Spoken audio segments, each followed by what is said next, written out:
Begin. Lori Vallow Daybell was just sentenced again. She was just sentenced for the attempted murder of Brandon Boudreaux and the murder of Charles Vallow.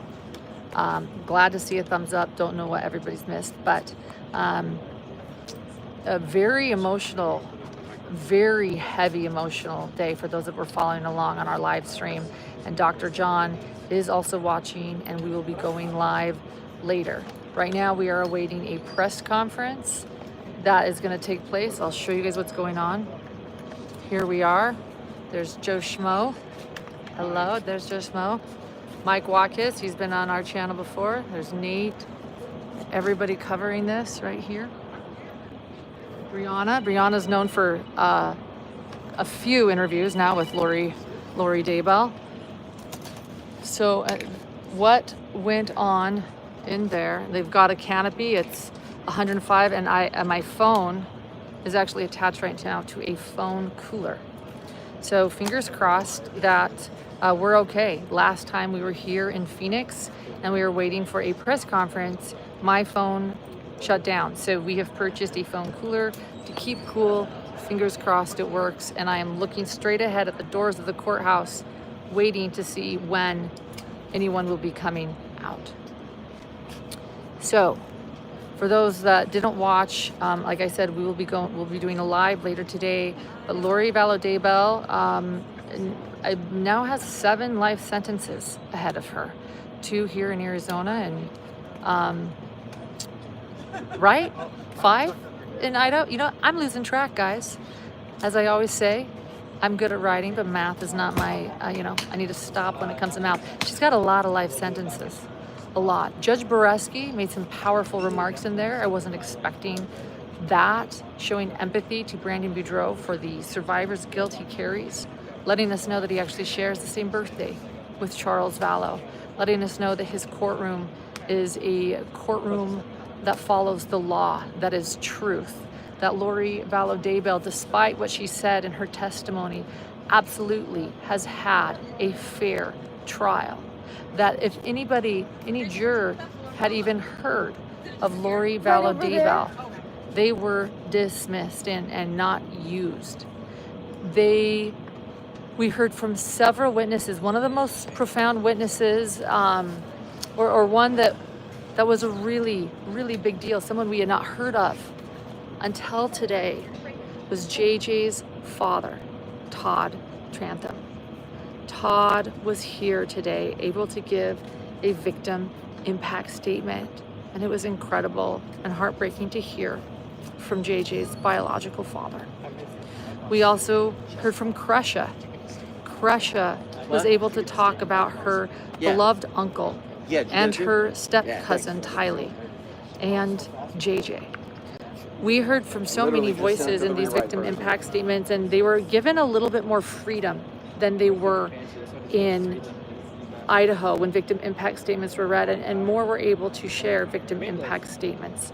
Tammy Daybell, JJ, and Tylee were not forgotten in these victim impact statements, despite these cases being about being about Brandon and Charles Vallow. At one moment, so Nancy Jo Hancock was in the courtroom, some things you didn't see, because of course Lori also spoke and gave her own statement, which was appalling. But Nancy Jo Hancock, who was there in the courtroom, she was a witness for Charles Vallow's trial and a very important witness. She actually stood up after Lori started talking for a while. And she stood up and she walked out of the courtroom. We made eye contact as she did so. I was at the aisle, and I could tell it was because of Lori, what Lori was saying. And I sensed this was a statement from Nancy Jo, and I believe it was. I have not confirmed this with her, but then when Lori finished and concluded, she walked back in and she took a seat. During Lori's statement, Kay Woodcock looked aghast, rolling her eyes at times, as did Kresha, as did Todd. When Lori was discussing prison time and what that looked like and jail time, Todd Trantham looked like What'd you expect? It was sort of that look, like, yeah, that's what it's like behind bars, Lori. Vicky Hoban and her wife and her husband Jim are in the courtroom, as is Julie Brooks, Vicky's daughter, who knew all of the victims well. She is also there. So many people there. Janine Hansen. Oh, here's Rex Connor. He was in there. Summer Shiflett was in the courtroom. There's Rex, Lori's uncle. Megan Connor, also in the courtroom. That's right there. That's Tosh, a juror we have interviewed, wearing a Hidden True Crime Nonchalant sweatshirt, actually. Many people here today to see this sentencing, which could be the final sentencing, the last time we hear from Lauren Daybell in a long time, although Brianna will be having an interview with her. When is Brianna's interview? It came out last night. Oh, it came out last night. It's already been out. So yeah, this She'll come on Monday. So she'll come on our show Monday, but this could be, yeah, the very, very last time we ever hear from Lori in a very long time. And as Judge Bresky stated, while she has been requesting several interviews, and her love of TV, as Judge Bresky stated it, he said, you will soon, be having fewer of these and kind of, I can't remember the verb used, but into obscurity. He said Fade, and that was the word, fade. She will fade into obscurity and spend her life behind bars. He corrected her on some scriptures. I like that. He said, being that prisoners go free doesn't mean you're going to go free, Lori. It means that once you die, you will be free. But you will spend your entire life behind bars and fade away into obscurity. Melanie Vallow and Jerry Vallow are here. Jerry Vallow is Lori's, brother-in-law, but was Charles's dear younger brother. Susan Vallow and Larry Woodcock gave their victim impact statements via Zoom, as did Colby Ryan, who is sick and has been hospitalized. Here we go. Rex is here. Rex Connor. I'm Tylee and JJ's great uncle because I'm Lori Vallow's uncle. I like being associated with Tylee and JJ, as you can imagine, more than with Lori. And sitting through the sentencing, it's the end of a chapter of this. And boy, what a relief. It was hard to stay in there when Lori was going to speak, because we all know what comes out of her mouth when she speaks. And that's just hard to sit through after such an emotional time with the victim impact statements. I'll tell you, I've gone to church all my life, and I counted up once. I've been in over 12,000 hours of church, and I have never heard a sermon better than JJ's dad, Todd's right here, today, in the victim impact statements. That was the best sermon I've ever heard. So whether you're religious or not, I recommend that the few minutes of his impact statement to you. That was beautiful.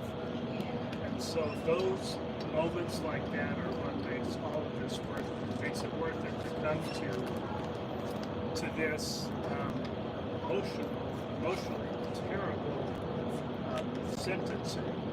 But get a few moments like that make it worth it, and to see the reason. Everyone asks, why do you have to do more trials? She already has life sentences. But see the victim impact statements and all the people that are helped by that has made it worth it. So I was glad to be here to support those people. I love being here for Kay and her family, for Brandon and his family, for my family. It's worth it for that. It's tough to go. Can I answer any questions? Yeah, it seemed like Lori was once again a bit defiant. So just talk to me about, you were pretty close to her in the gallery. Well, I've adopted my youngest daughter's philosophy here.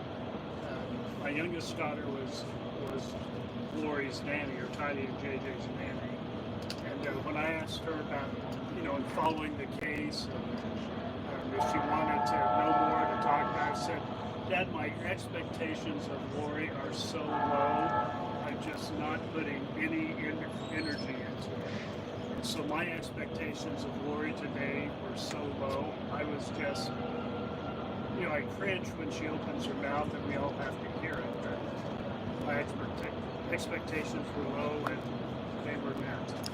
What did you think of the judge's comments afterwards to her when he spoke directly to her about fading away into obscurity and also sort of correcting her on the law? Any thoughts on the judge's remarks? Yeah, I want to watch them again because I was enjoying them so much. I may have missed them because I was enjoying the last thing he said. I think they were so appropriate for her, and I appreciate the work he did all through the trial, the patience of the man when he had to put up with all that. I just appreciate it. What's next for your family? Well, this is a huge, huge relief. And so we're going to stop talking about it, hopefully stop thinking about it. We're still, we're a family like everyone else, still healing. There are other things going on in our family that are terrible, just like most everyone's family. But at least we can do a little bit more with this. I love seeing my niece Summer here. I wonder why the heck she came, so I had to go over and ask her, because it's not tougher on too many people more than it is on Summer to be here.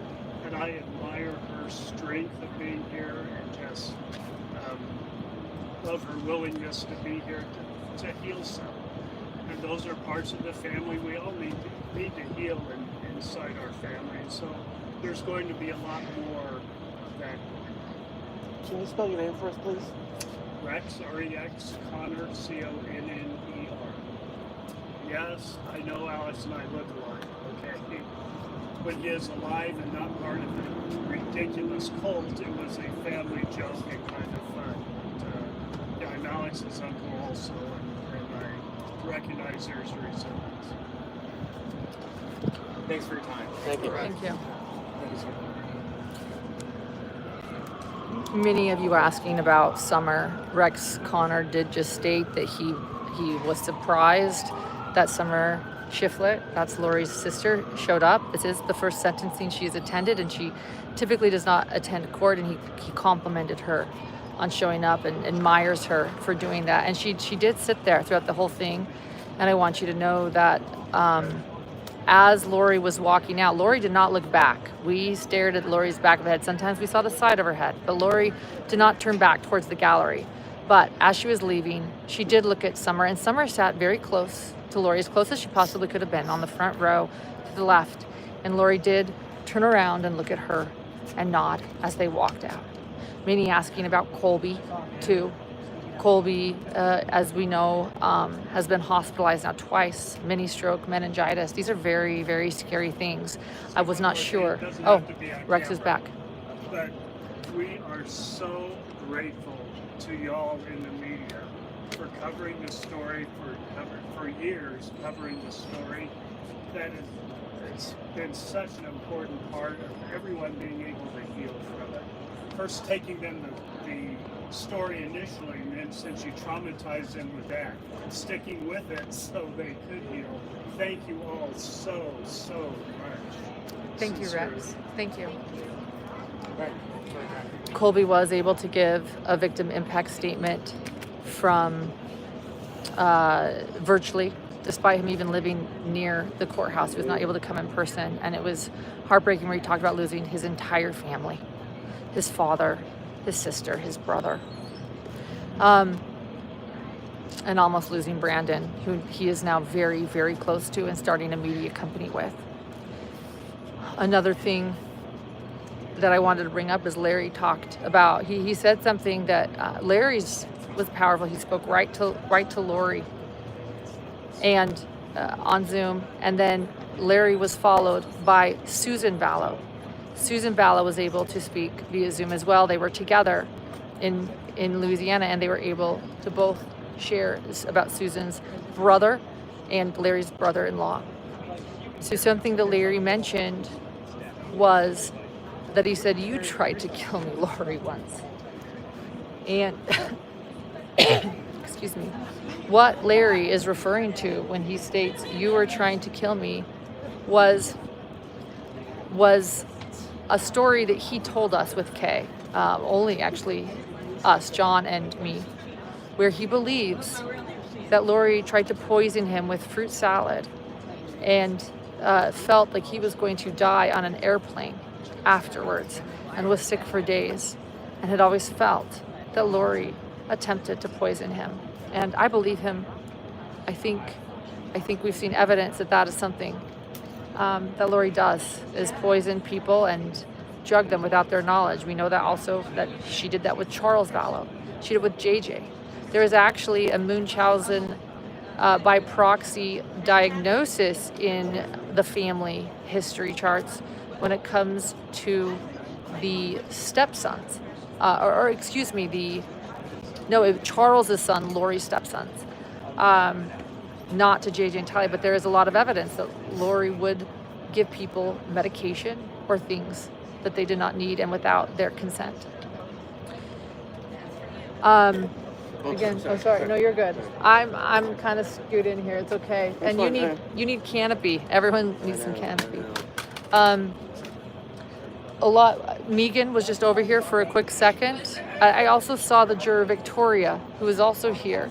A lot of people that are coming here, that I would like to talk to. Did you see anybody else? I was going to grab Megan for a quick second. Kay Woodcock at one moment tried to turn the mic towards Laurie, which I felt was completely appropriate because although Larry was on Zoom or virtual, he spoke, it seemed, directly to Laurie. And I think that all Kay was trying to do was that same thing. She was requested not to turn and look at Laurie, but to look towards the judge more so. But at the end of her statement, it was heart-wrenching. She turned to Laurie and she yelled loudly and said, "I trusted you." It was heart-wrenching for me, as I've often talked about, the grief that is in us and the anger that grief can be, the sadness, and how tragedy affects everyone. Later during a bathroom break before hearing for the judge, a bailiff actually asked me. He said, "We heard that there was some yelling." And I said, "Yeah." Just one line, "There was." And their hearts broke for the people in there giving victim impact statements. There's Kresha, right? Kresha, you did it. Can I turn this on you?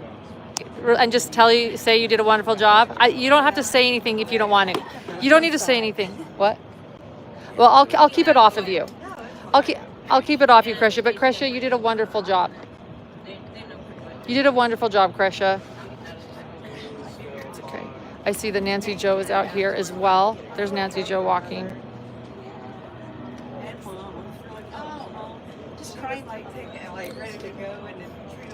Oh, here they come. Here we go.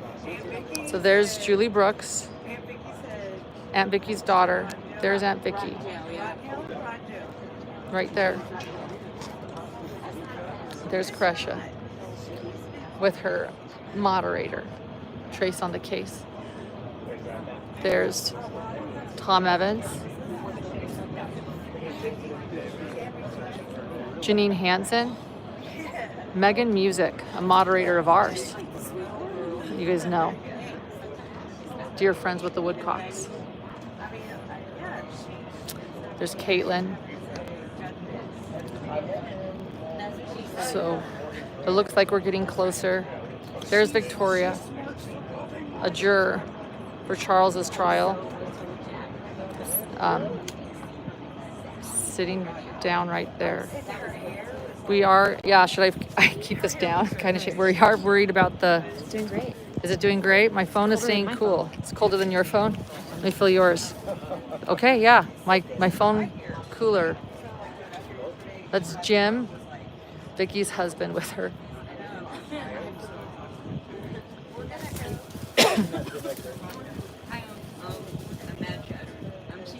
Oh, wonderful. It's so nice to meet you. Nice to meet you. I was just wondering if I could get a shot of you. Absolutely. Do you wanna just hold this You for? don't have to get up. I don't have to get up. Okay. Oh, absolutely. Yeah. I'm from LA. Get up when I can. Yeah. Oh, and there's Megan right there. Absolutely, Megan Connor. I'm waiting for a press conference. Do you wanna say hi? That's Vicky. Aunt Vicky. This is the staging area. The air conditioning. That's Megan and Vicky hugging. Oh, and this is from Julie Brooks. I have permission to share. Wow. Julie makes incredible cookies with love.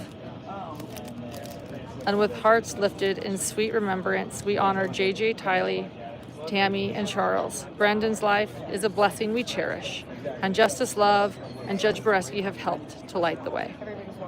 Oh, I'm gonna cry looking at that, and I'm gonna eat it, and it's gonna be delicious. Here is Melanie Vallow walking out. That's Jerry's wife, hugging Megan Music. There's Brandon with his family, Jennifer, Dro. Everybody is coming out. There's Vicky talking to Brianna. Brianna's the one that interviews Lori. There's Jerry Vallow and Brandon Boudreau.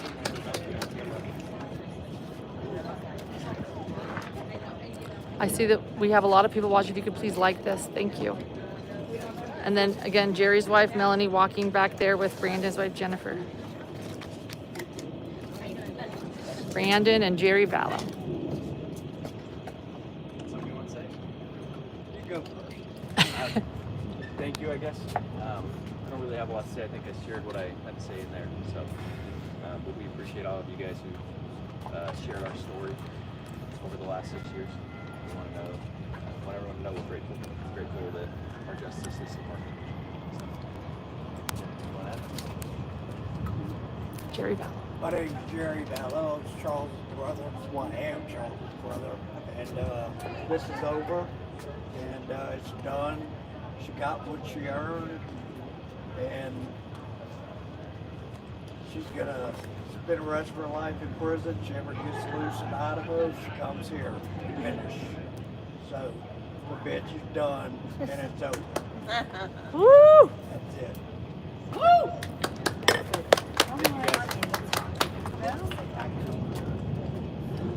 We're going to eat. There's a great taco Get a place down beer. there about a couple miles. Eat and a beer and a cookie. This cookie. Julie makes delicious cookies. That might be it for a press conference. By the way, Lauren, I started watching you when I think it was the Idaho 4. Uh-huh. I started watching it because a friend of mine from LA told me about you and John, and that's when I started watching you guys. Oh, okay. And I just need to get up really quickly. I'm going live right now, and then, well, were you able to get Yeah, I did. Okay, perfect. So nice to meet you. My dad always, he's a photographer, told me I always ask for a picture, no matter where it is. Yeah, Take care, you guys. thank you.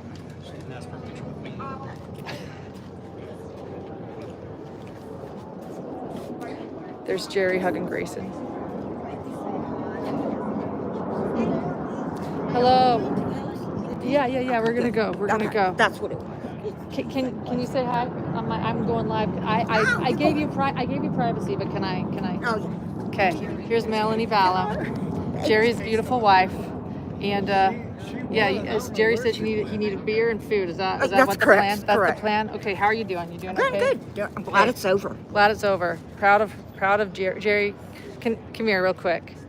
I'm proud of you. We're live. Surprise. But I think you knew that. Did you know that? It's But, okay. that was a beautiful victim impact statement. I just want to say that. Thank you. Yeah. Thank you. And yeah, I hope you're feeling okay. Yeah, it's over. It's done.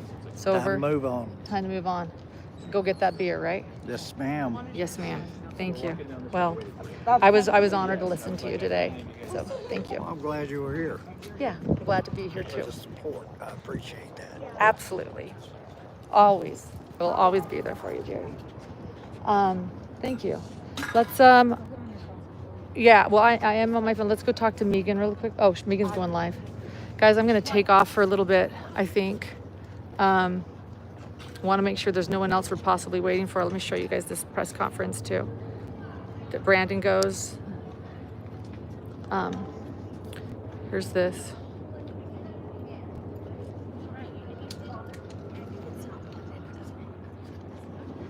Gotcha. I think, oh, this is sweet. So that is Jerry's daughter, by the way, right there, Amber, who he was walking with. It was enjoyable to hang out with them last night. All right, guys.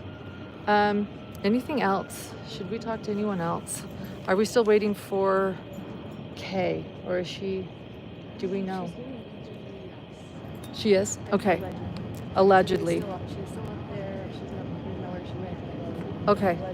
So allegedly, so phone cooler back on, and we'll wait for a little bit longer. We'll just hang out, guys. Here, this is what you do. Welcome to the real world of press conferences. You hang out, you wait, you find out who's talking or who isn't, and if this is going to keep going or not. So I'm going to go back into my little seat now. Okay. Maybe eat a cookie with you guys. Like I said, Julie Brooks makes the best cookies. Another victim impact statement I really loved and valued was Jennifer Boudreau, Brandon's wife, who talked about his survivor guilt. And so, and the idea that somebody, oh, here's Kay, somebody wanted to take a father away from his children as she watches him tuck his children into bed each night and pray with them and read scriptures with them and support them, and how heartbreaking it would be for his children not to have their father. Brandon Boudreau's sisters also spoke. His many sisters who love him dearly, and his parents also spoke. And they also talked about the moment that, and here's Todd. So JJ's father, Kay's son, walking together. Incredible that Todd was able to be here today with his mother, Kay. I'm sorry you had to deal with her.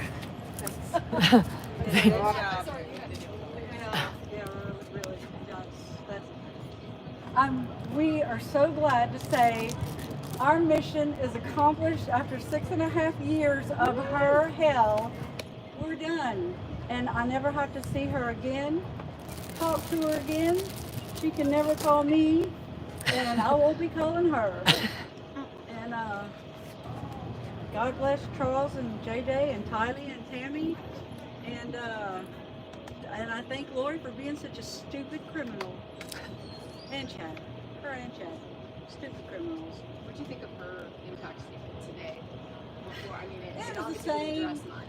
like the interview last night. It was just regurgitated from her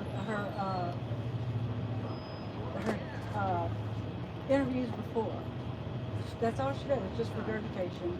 And I wasn't gonna watch it, and I'm like, it's short. So I did, and I'm like, yeah, that's exactly what I thought she'd say. What do you think of the judge's statement to her? I love Judge Boreski, and I think he did great. And I don't think we could have had a better judge. And he's a better man than a lot of people putting up with her like he did. I'd had heard it earlier, way before he said anything. But anyway, that's why I'm not a judge. Kay, do you think she'll ever take responsibility for what she's done? No, never. She will never. And they say never say never, but I'm saying never. She won't. She will not. And even if she did, what is the truth? Does she even know it? Or she would fabricate it and guess away. I don't know. It really doesn't matter. That's not anything I think about or talk about or care about. But I really don't have a lot to say, guys. We've got some things to do. But this is my son, Todd Trahan. This is JJ's biological dad. And I'll speak up a little bit more. And he just wanted to say something real quick. 7 life sentences. It's a number of completion. She got what she wanted. I'm gonna see him again one day. Thank you. Thank you. All right, guys. Thank y'all. Thank you. Thank you, Todd. Thank you, Kay. As Rex Connor said, Lori's uncle, if you want to hear a beautiful sermon, listen to Todd's victim impact statement. It's a beautiful moment. There they are, by the way. So let me just show you. They're up there talking to Megan Music. She's a moderator on our channel. That's Janine Hansen up there, the Woodcock's dear friend from Rexburg. Over there, that's Caitlin. Over here is Victoria. She was a juror. That's Trista.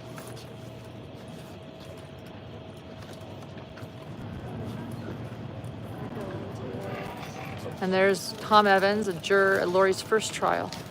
I'm gonna take off, guys. Thank you for being here. I'm taking off. The phone lasted, guys. Phone coolers, they're a thing. They work, and you can buy them on Amazon. I'm gonna go give them a good review. We'll see you guys later. Again, John and I will be going live later. He has been watching, and we will discuss everything we saw at today's victim impact statement, including what Lori Daybell herself said. All right, guys. We'll see you later today. Hit subscribe, hit notifications, and we'll be in touch. Oh, and for those that were awaiting our James Craig update, Grayson, has the James Craig video been posted? We'll do it now. Okay, we're gonna do it right now. It'll be up in 35 seconds. In 35 seconds. We were waiting for these lives to conclude. For those that were waiting for yesterday's, Thursday's James Craig recap, it's gonna be posted right. Hold on. Right. Wrong button. Here we go. Wrong button. Right. Now. Go watch it. Yeah. So you can go watch it. I actually woke up at 3 a.m. and recorded it. It is not live, clearly, because I'm live. So go watch it. And for those that aren't up to date with the James Craig trial, we will have the playlist, the full playlist in the pinned comments. So you can go check that out. So, all right. We'll see you guys. Bye-bye.